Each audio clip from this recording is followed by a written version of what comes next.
এখনই তাকে কিছু বলবার দরকার নেই, এতে তার দুশ্চিন্তা বৃদ্ধি পাবে। যদি পরে বুঝতে পারে আমাদের বিপদে পড়ার সম্ভাবনা আছে।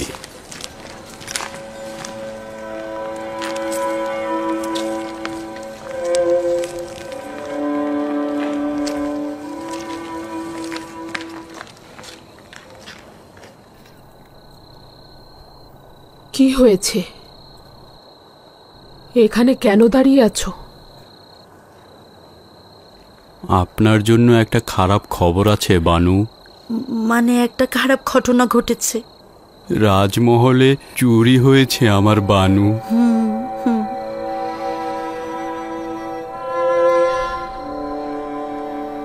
কোনো নতুন খবর নয়, চুরি তো হয়েই যাচ্ছে। ফেরার সময় দুজন জওয়ানকে দেখলাম রাজমহল থেকে বেরিয়ে পালিয়ে যাচ্ছে। তাদেরকে চিনতে পারিনি, মনে হলো উপকূলীয় এলাকার ভবঘুরে। যখন বুঝতে পারলাম তখন অনেক দেরি হয়ে গেছে, আমাদের পক্ষে কিছু করা সম্ভব ছিল না।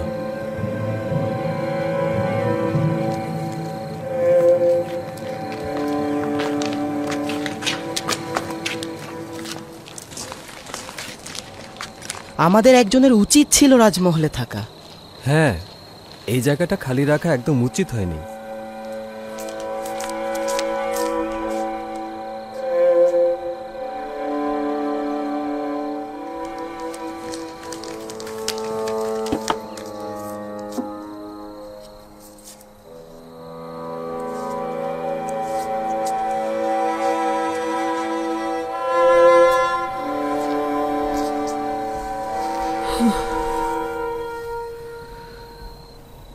স্বর্ণালঙ্কার দিয়ে কি করব? নিজেকে কার জন্য সজ্জিত করব? ইউজারশিপের জন্য?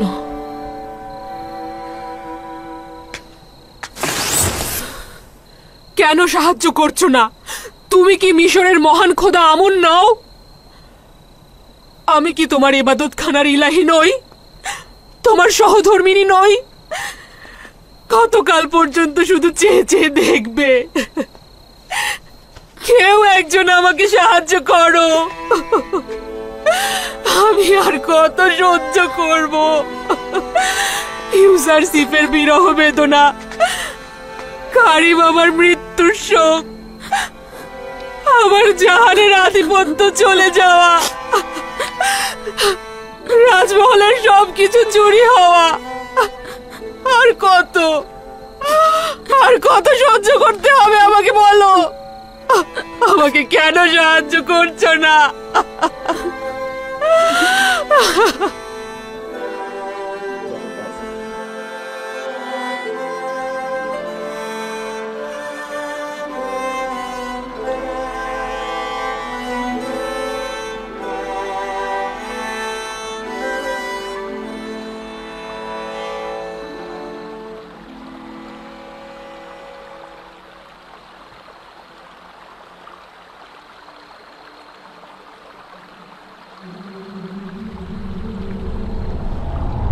ইউজারশিপ,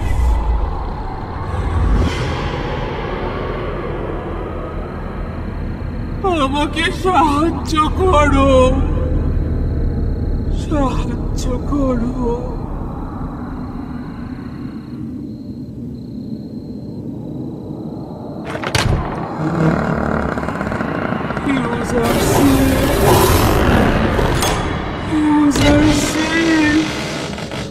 আমাকে সাহায্য করো, সাহায্য করো।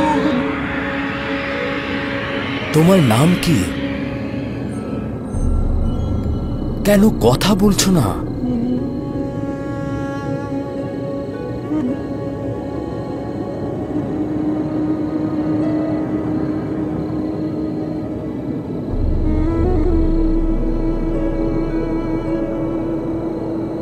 ইউজারশিপ, আমাকে সাহায্য করো।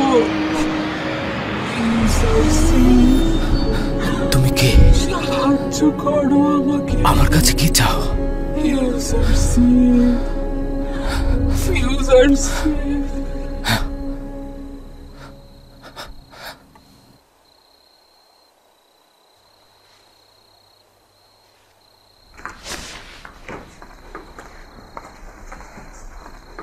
হয়েছে খোদার নবী? আবারও সে বৃদ্ধ মহিলাকে দেখলাম। সে আমার কাছে সাহায্য চাইছে, কিন্তু জানি না সে কে, জানি না কোথায় তাকে খুঁজে পাবো। খোদার নবীর খোয়াবের রহস্য তো গোপন থাকার কথা নয়। আমার মনে হচ্ছে যদি আপনি সেই বৃদ্ধ মহিলার চেহারা চিনতে সক্ষম না হন, তাহলে তা অবশ্যই মঙ্গলজনক নয়। সে আমার কাছে সাহায্য চাইছিল, আমার দিকে তার হাত প্রসারিত করছিল। যদি তিনি অভাবী হতেন, তাহলে খোদা তাআলা অবশ্যই আপনাকে পথ বলে দিতেন।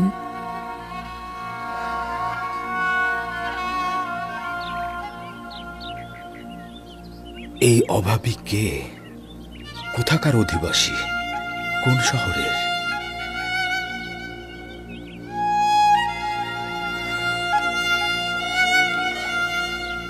তার সন্ধানে আমাকে কোথায় যাওয়া উচিত?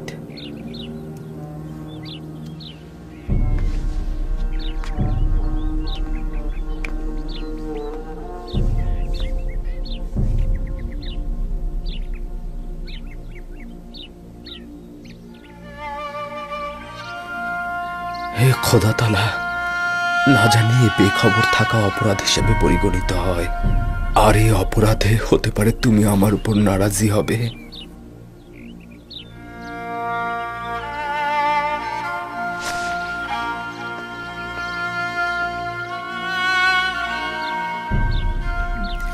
বানু, আমি ওনাকে যে কয়দিন ধরে দেখছি কখনো তৃপ্তি সহকারে খাবার খেতে দেখলাম না। হয়তো ভাবছেন এই শহরে তার থেকে অধিক কেউ ক্ষুধার্ত রয়েছেন, তাদের কথা চিন্তা করেই হয়তো তৃপ্তি সহকারে খাচ্ছেন না।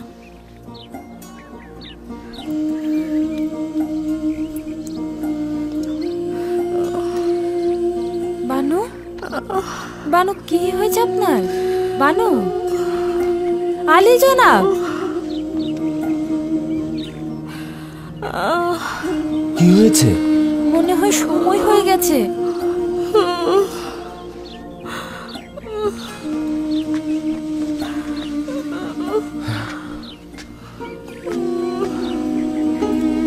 আলী জনাব, ধাত্রীকে খবর পাঠান।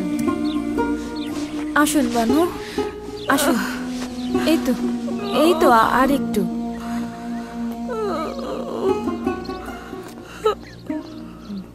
বসুন এখানে। এই তো, বসুন বসুন বানু, এখনই ধাত্রী চলে আসবে।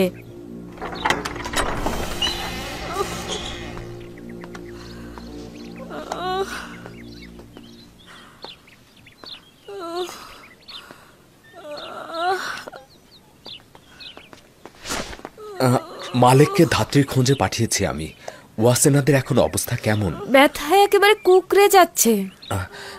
এখনই ধাত্রী চলে আসবে। তুমি এক কাজ করো, কিছু গরম পানির ব্যবস্থা করো।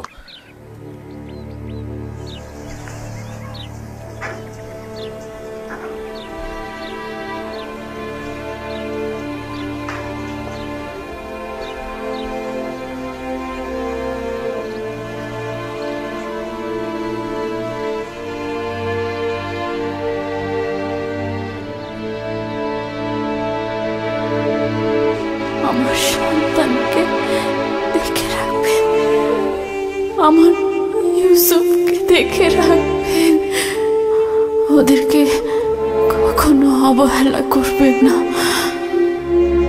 মায়ের অভাব যেন ওরা বুঝতে না পারে, কথা দিন।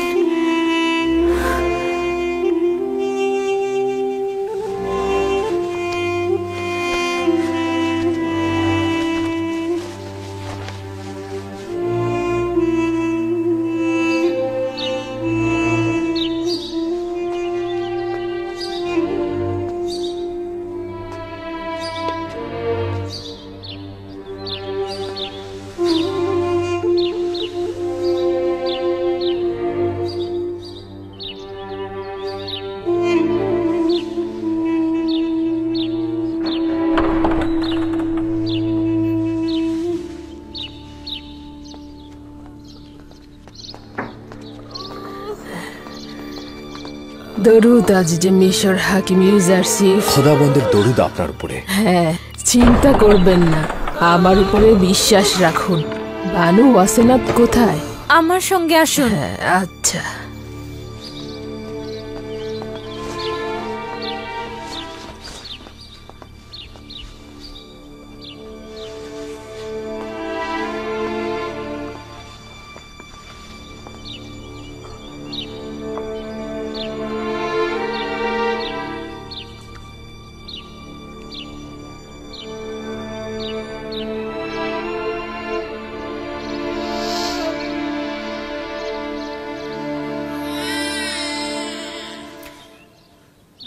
আলী জনাব, আপনি কন্যা সন্তানের জনক হয়েছেন।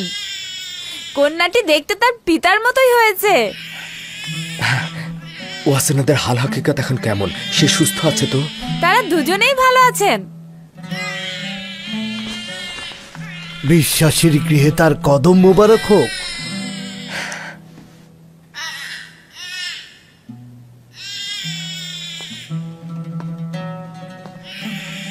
জনাব ইউজারসিফ, বেশ কয়েকবার আপনার গলার এই মোহরটার দিকে লক্ষ্য করছি। আপনি এটা স্পর্শ করে প্রশান্তি অনুভব করছেন। এটা আসলে কি? এটা মৌদ নামক মোহর, যা আমার নামে লেখা হয়েছে। মৌদ? এটা সেটাই যার মাধ্যমে সকল আম্বিয়া তাদের কষ্ট ভুলে লক্ষ্যে পৌঁছে যান। খোদা তাআলা সকল প্রতিনিধির আশা আকাঙ্ক্ষার প্রতিফলন ঘটান।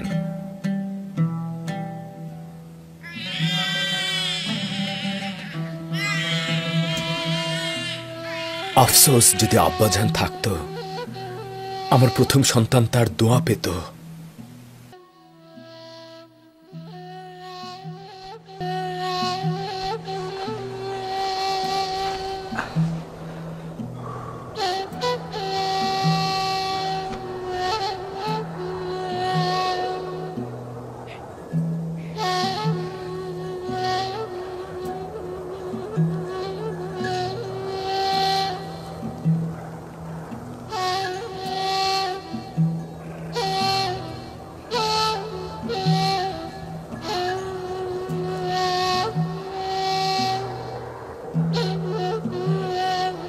আব্বাজান, ভেড়া চড়ানোর জন্য আপনার এখানে থাকবার দরকার নেই। আপনার বরং গৃহে থাকাই উত্তম। মরু অঞ্চল, প্রচন্ড গরম। আপনার কষ্ট হচ্ছে না আব্বাজান? না পুত্র আমার, খোদা তাআলার সৃষ্টির অপরূপ সৌন্দর্য এবং প্রকৃতির এই লাবণ্য আমার কষ্টকে উপশম করে দেয়। আজ আপনাকে খুব আনন্দিত দেখাচ্ছে। হ্যাঁ আমার পুত্র, তবে জানি না আমি কেন। মনে হচ্ছে আজ ইউসুফ আমার মতোই আনন্দিত।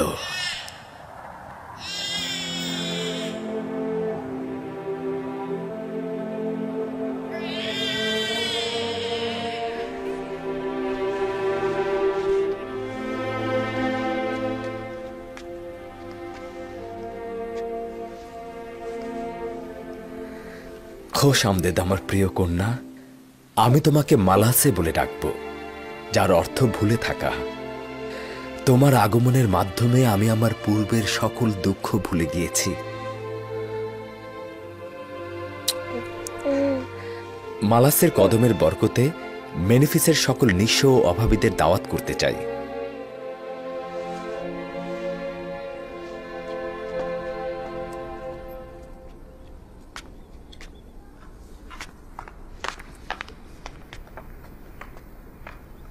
তমা, আমি তিয়ামিনী বানু।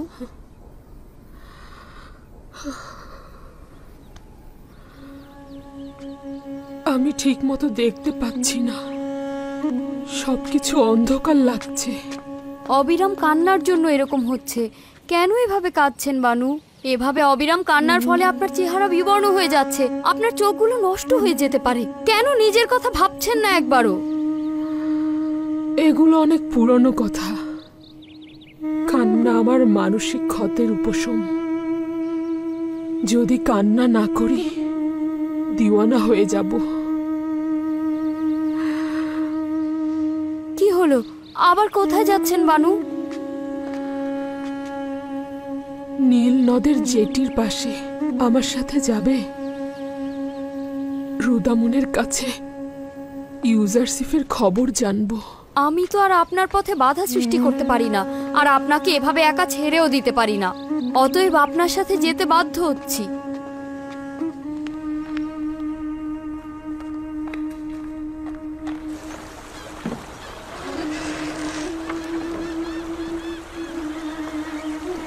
দরুদ বানু জুলেখা।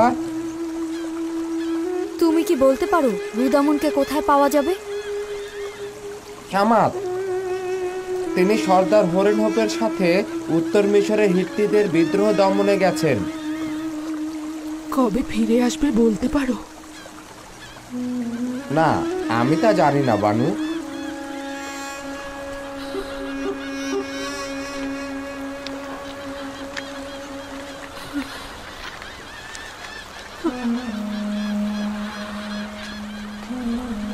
বানু, এখান থেকে উঠে পড়ুন।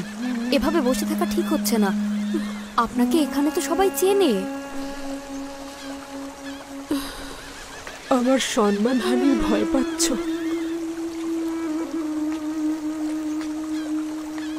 আমার লজ্জা শরমের আর কি বাকি আছে? আমাকে অবজ্ঞা করার গল্প এখন জনগণের মুখে মুখে।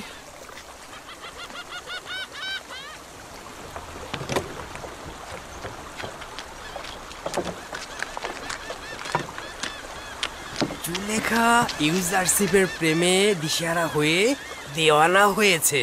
যদি ইউজারশিপের কোনো খবর তাকে দেই তাহলে ভালো পুরস্কারও পাওয়া যাবে। তাহলে চোখ কান খোলা রাখবো, ইউজারশিপের তেবসে আসার খবর জানলেই তাকে খবর দেব।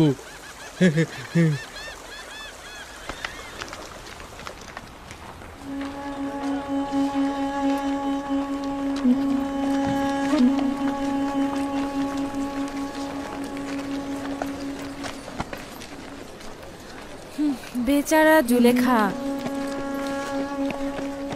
কেউ কি বিশ্বাস করবে মিশরের একসময় সেরা সুন্দরী আজ এই অবস্থা? ইউজারশিপের প্রতি ইশকেই তার এই অবস্থা। আচ্ছা, সে কি জানে ইউজারশিপ বিবাহ করেছে? চুপ, আশা করি যেন কখনোই না জানতে পারি। এই মানসিক যন্ত্রণা সে সহ্য করতে পারবে না।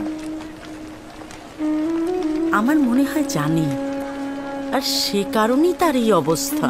যদি জুলেখা তার বয়সের পার্থক্যটা বুঝতে পারতো তাহলে এই অবস্থা হতো না।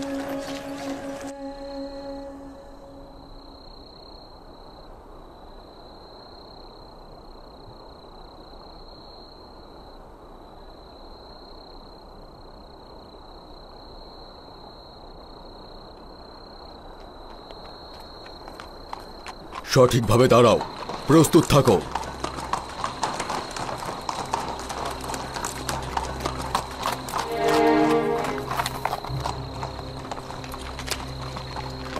বাদশাহ রাজমহলের যোগ্য সেনা কর্মকর্তা কেমন আছে? শুক্রিয়া আলী জনাব। আমার সঙ্গে এসো।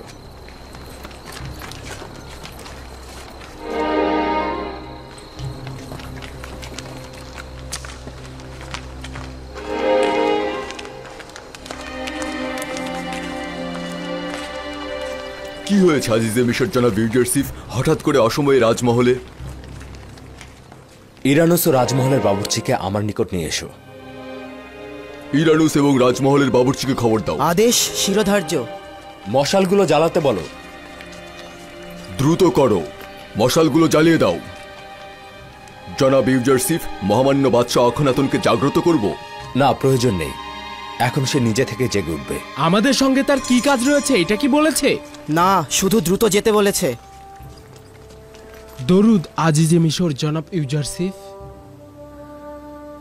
খোদাবন্দের দরুদ তোমাদের উপরে। তোমাদেরকে আমি কতবার বলেছি আমার সামনে তাজিম করবে না। মনে হচ্ছে দৌড়া না মারা পর্যন্ত তোমরা এই কাজ পরিত্যাগ করবে না।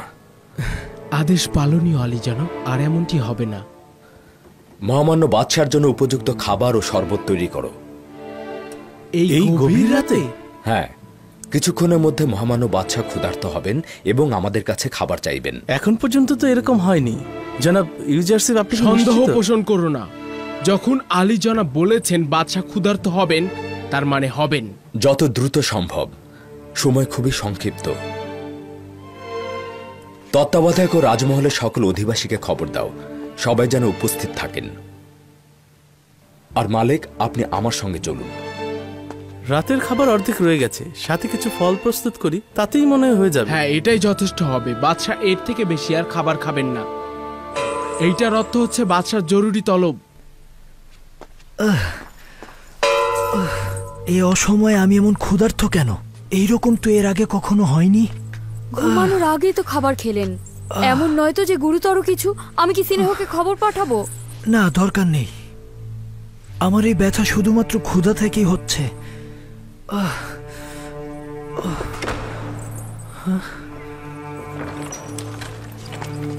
দরুদ মিশরের মহামান্য বাদশাহ ও বানু নিফারতিতি। আজ যে মিশর, এখানে কি করছো? তুমি কখন এসেছো?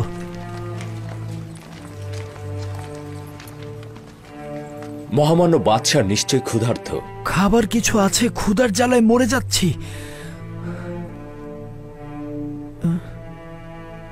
তুমি কি করে জানলে? আজ রাত থেকেই দুর্ভিক্ষে সেই 7 বছর শুরু হতে চলেছে, আর সেটা প্রথম মহামান্য বাদশার ক্ষুধার নিশানার মধ্য দিয়ে শুরু হতে যাচ্ছে। আপনি কোথা থেকে জানতে পারলেন? আপনি তো মেনফিসের অবস্থা দেখতে গিয়েছিলেন। মেনফিস থেকে তেবসের এত দীর্ঘ রাস্তা কি করে আসলেন? এসব আমি পরে খুলে বলবো। মহামান্য বাদশাহ কি খাবার খেতে ইচ্ছুক নন? তোমার কাছে দেখি কোনো কিছুই গোপন নয়, সবকিছু আগেই ভেবে রেখেছো।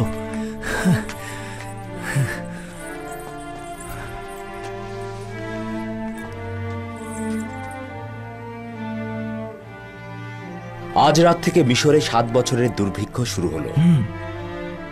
আগামীকাল থেকে মিশরের জনগণের জীবনযাপনের ব্যয় কমিয়ে আনা উচিত। আর আমি এই খবরটি দেবার জন্য আপনার নিকট এসেছি। তোমার যে পদক্ষেপ গ্রহণ করা উচিত তুমি সেটা করতে পারো। মহান খোদা তাআলার নিকট এই বিপদ থেকে উত্তরণের জন্য সাহায্য চাইছি, যেন এই ভয়াবহ দুর্ভিক্ষ সর্বোত্তম উপায়ে মোকাবেলা করতে পারি।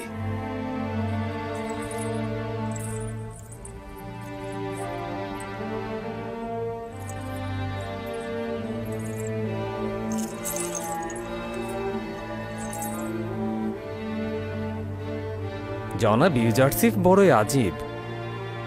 আমার তো বেশ ক্ষুধা লেগেছে। তার মানে আমরা যেভাবে ক্ষুধা অনুভব করছি, জনগণের অবস্থাও কি তাই হবে? দুর্ভিক্ষ শুরু হয়েছে এটা জনগণ কিভাবে জানবে? জনগণ তার নিজে থেকে বুঝতে পারবে। মাটি ফেটে চৌচির হয়ে যাবে, আসমান কৃপণতা করবে, বৃষ্টি হবে না, ফসল উৎপাদন ব্যাহত হবে। আর এগুলোই হলো দুর্ভিক্ষের নিশানা।